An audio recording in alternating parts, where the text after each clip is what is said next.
قال رسول اللہ صلی اللہ علیہ وسلم انہا ستکون فتنۃ، ان قریب ایک بہت بڑا فتنہ رونما ہوگا۔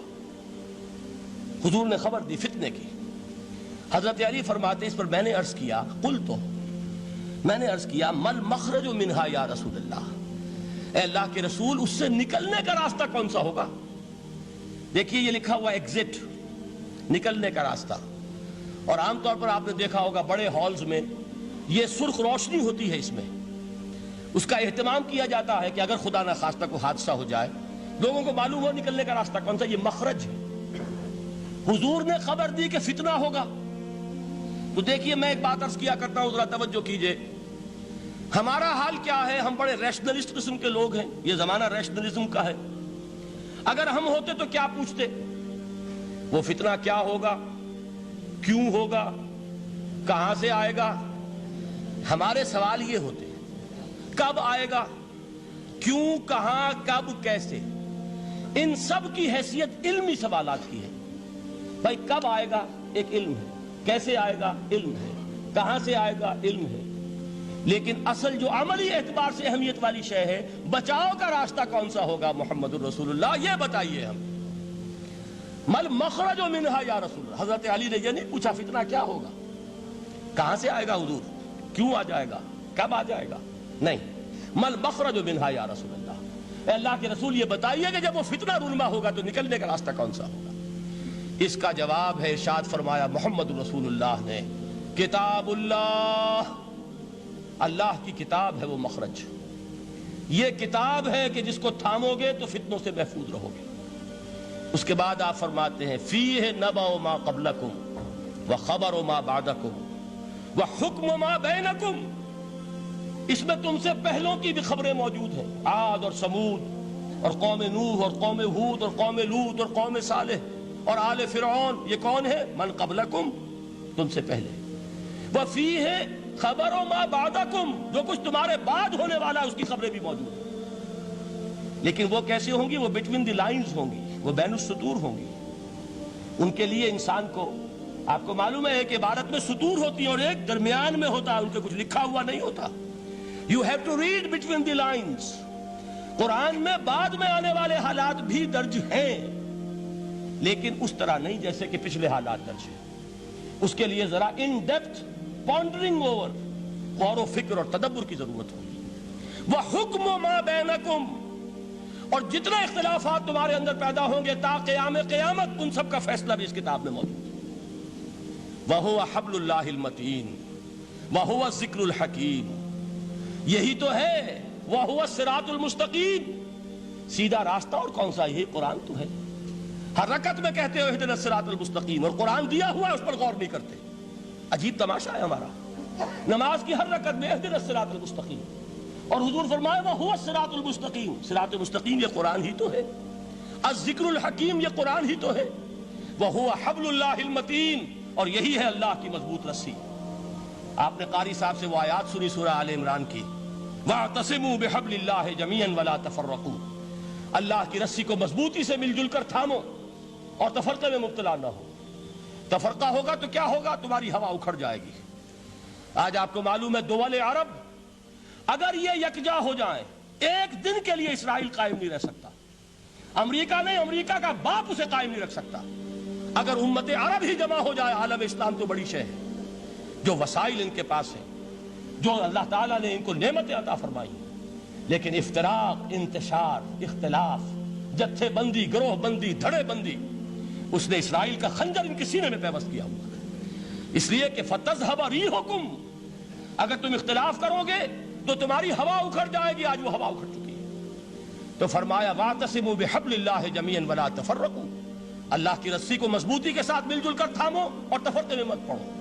حضور فرما رہے ہیں وہ اللہ کی رسی کون سی؟ ہوا حبل اللہ المتین، یہی قرآن ہے اللہ کی مضبوط رسی۔ علامہ اقبال نے کیا خوب کہا ہے، علامہ اقبال نے قرآن اور حدیث کے حقائق کو جس طریقے سے اشعار کا جامع پہنایا ہے، وہ تو خود کہتے ہیں گوہر دریائے قرآن سفتام، میں نے قرآن مجید کے دریا سے موتی نکال کر اپنے اشعار کے اندر میں نے چن دیے ہیں، میرا کام اور کچھ نہیں ہے۔ موتی کوئی بھی غواص پیدا نہیں کرتا، دریا کی گہرائی سے نکال لاتا ہے۔ یہ میری حکمت نہیں ہے جو میرے اشعار میں ہے، یہ میں نے قرآن مجید کے دریا میں غوطہ زنی کر کے اس سے یہ موتی نکالے، گوہر دریائے قرآن سفتام۔ اب دیکھیے اسی حدیث کے اس ٹکڑے کو کیسے شعر میں لائے ہیں۔ از یک آئینی مسلمان زندہ است، پے کرے ملت سے قرآن زندہ ہست۔ مسلمان کی زندگی تو ایک آئین کے بدولت ہے، یہ آئین قرآن، جو کہا تھا کبھی قائد اعظم مرحوم نے جب پوچھا گیا تھا کہ آپ کے پاکستان کا دستور کیا ہوگا، کیا فرمایا تھا یاد کیجئے کہ ہمیں کسی نئے دستور کی ضرورت نہیں، ہمارا دستور 1400 برس پہلے طے ہو چکا ہے۔ یہ ہماری بدقسمتی ہے جو کچھ کہا تھا قائد اعظم نے کہ God has given us a golden opportunity to prove our worth as architects of a new state, and let it not be said that we didn't prove equal to the task۔ میں معذرت کے ساتھ عرض کروں گا حضرت کہ واقعہ یہ ہے کہ ہم اس کے equal to the task ثابت نہیں ہوئے۔ قائد اعظم کا دیا ہوا پاکستان آج دنیا میں موجود نہیں ہے، اس کا ایک حصہ اپنے نام سے دستبردار ہو کر بنگلہ دیش بن چکا ہے، اس نے اپنی تاریخ کو خیر بات کہہ دیا ہے، حالانکہ مسلم لیگ کی جنم بھومی ڈھاکہ ہے۔ 1906 میں ڈھاکہ میں مسلم لیگ نے جنم لیا تھا، اور اگر وہ صرف ہم سے علیحدہ ہوتا یہ گہرا صدمہ ہوتا، لیکن یہ کہ اس نے جب نام بدلا ہے در حقیقت اس نے اپنے تاریخ سے، اپنے پس منظر سے استعفیٰ دیا ہے۔ یہ ہمارا دوہرا ہمارے لیے صدمے کی بات ہے۔ کیا 2 یمن موجود نہیں ہے؟ ان میں سے کوئی ایک بھی اپنا نام چھوڑنے کو تیار ہوگا؟ کیا 2 جرمنی دنیا میں موجود نہیں ہے؟ کوئی ایک بھی ان میں سے اپنا نام چھوڑے گا؟ کیا 2 کوریا نہیں ہے؟ 2 ویتنام نہیں ہے؟ تو کیا 2 پاکستان نہیں ہو سکتے تھے؟ ہو سکتے تھے۔ میں یہ کہا کرتا ہوں کہ یہ گہرا صدمہ ہے علیحدگی، اور دوہرا صدمہ ہے، اور اس سے کہیں زیادہ بڑا کہ انہوں نے اپنا نام بدل دیا، اپنی آئیڈینٹی چینج کر دی، انہوں نے وہ نام اپنے ماتھے سے اتار کر خلیج بنگال کے اندر دبو دیا۔ یہ بہت بڑی سزا ہے جو ہمیں ملی ہے۔ کیوں ملی ہے؟ کہ ہم نے 25 برس تک اس قائد جس کو کہا تھا کہ وہ ہمارا آئین ہے، اس کو آئین نہیں بنایا۔ ہم نے دنیا کے سامنے جھولیاں پساری، ہم نے طرح طرح کے نظاموں کو آزمایا، لیکن اس قرآن کی طرف پیش قدمی نہیں کی۔ اللہ تعالیٰ ڈھیل دیتا ہے لیکن سزا بھی بہت سخت ہوتی ہے۔ ان بطش ربک لشدید، وہ ہم پر کوڑا برسا ہے۔ تاریخ انسانی کی عظیم ترین شکستوں میں سے ایک شکست ہے کہ جو ہمارے ماتھے پر کلنک کے ٹیکے کی طرح موجود ہے۔ اللہ کرے کہ آئندہ یہ تاریخ اپنے آپ کو نہ دہرائے، لیکن میں عرض کر دیتا ہوں آپ سے، جو ہمارے لچھن ہیں، جو ہمارا طرز عمل ہے، جو ہمارے لیل و نہار ہیں، جو ہمارا انداز ہے، اللہ کے دین کا استہزاء اور تمسخر، جس طرح اللہ کے ساتھ مذاق ہم کر رہے ہیں، اس کا شاید اس سے بھی کہیں زیادہ برا نتیجہ نکلے۔ اللہ مجھے اور آپ کو اور ارض مقدس پاکستان کو اس انجام سے بچائے، لیکن اس کے لیے کام کرنا ہوگا۔ صرف کہنے سے بات نہیں بنے گی، کمر کسنی ہوگی، ہمت جو ہے پھر انسان کو اثر نو، ایک نئی تعمیر، ایک عزم، ایک ہاتھ میں قرآن اور ایک میں تلوار لے کر یہ امت پھر دوبارہ میدان میں آئے۔ بہرحال عرض یہ کرنا تھا، اقبال کہتا ہے از یک آئینی مسلمان زندہ است، پے کرے ملت سے قرآن زندہ ہست، ماں ہما خاک و دل آگاہ اوست، اعتصامش کن کہ حبل اللہ اوست۔ تامو اس کو مضبوطی کے ساتھ، حبل اللہ یہی قرآن ہے۔ یہ یک آئینی اور پیکر قرآن کی زندگی، پیکر ملت کی زندگی جو ہے اس قرآن کی بدولت ہے۔ تو حضور نے کیا فرمایا؟ فتنے سے بچنے کا راستہ کون سا ہے؟ کتاب اللہ فیہ نبأ ما قبلکم وخبر ما بعدکم وحکم ما بینکم وہو الصراط المستقیم وہو حبل اللہ المتین وہو الذکر الحکیم۔ ایک 3 جملے اور سن لیجئے۔ هو الذی لا یشبع منہ العلماء ولا یخلق عن کثرت الرد۔ یہ قرآن وہ شے ہے جس سے اہل علم کبھی سیر نہ ہو سکیں گے۔ ولا تنقضی عجائبہ، اس کے عجائب کبھی ختم نہیں ہوں گے۔ یہ ہیروں کی وہ کان نہیں ہے کہ جو کبھی خالی ہو جائے کہ سارے ہیرے نکل چکے، اب مزید ہیرے نہیں ہیں، نہیں، علم اور حکمت کے ہیرے اور ہدایت اور حکمت کے موتی اس میں سے ابد الآباد تک نکلتے رہیں گے۔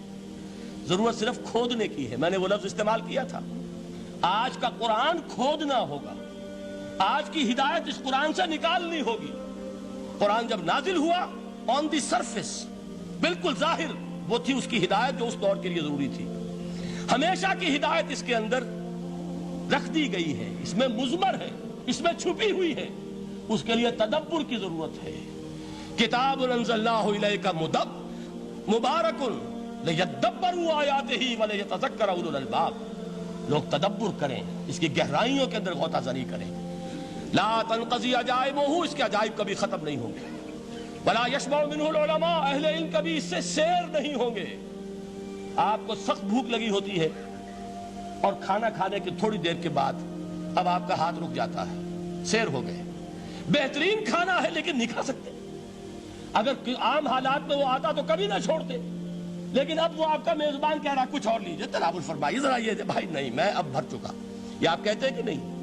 حضور فرمایا یہ قرآن وہ شے نہیں ہے جس سے اہل علم کبھی سیر ہو سکے، ان کی پیاس بڑھتی چلی جائے گی، ان کے اندر quest of knowledge, search for wisdom بڑھتی چلی جائے گی۔ کبھی بھی انسان یہ محسوس نہیں کرے گا کہ مجھے جو لینا تھا میں لے چکا، بلکہ یہ کہ جیسے جیسے قدم آگے بڑھیں گے تہذیب کے، تمدن کے، علم کے، اتنے ہی قرآن جو ہے وہ آگے بڑھتا چلا جائے گا ہر دور کی رہنمائی کے لیے۔ لا تنقضی عجائبہ ولا یخلق عن کثرت الرد، بار بار کے پڑھنے سے اس پر بوسیدگی طاری نہیں ہوگی۔ دنیا کی اور کتابیں ہیں، ایک دفعہ پڑھ لیں گے، دو دفعہ پڑھ لیں گے، تین دفعہ پڑھ لیں گے، چار دفعہ پڑھ لیں گے، پھر جی نہیں چاہے گا۔ لیکن یہ کتاب وہ ہے، امام شافعی کا میں واقعہ آپ کو سناتا ہوں۔ وہ یہ کہتے ہیں کہ ایک مرتبہ میرے ذہن میں یہ سوال آ گیا کہ اجماع کے لیے بھی قرآن مجید میں کوئی سند ہے، دلیل ہے؟ سب مانتے ہیں کہ اجماع جو ہے سورس ہے قرآن کے، اسلامی قانون کی، جس پر کہ امت کا اجماع ہو جائے۔ تو کہتے ہیں میں نے 300 مرتبہ قرآن پڑھا اول سے آخر تک، صرف اس دلیل کی تلاش میں۔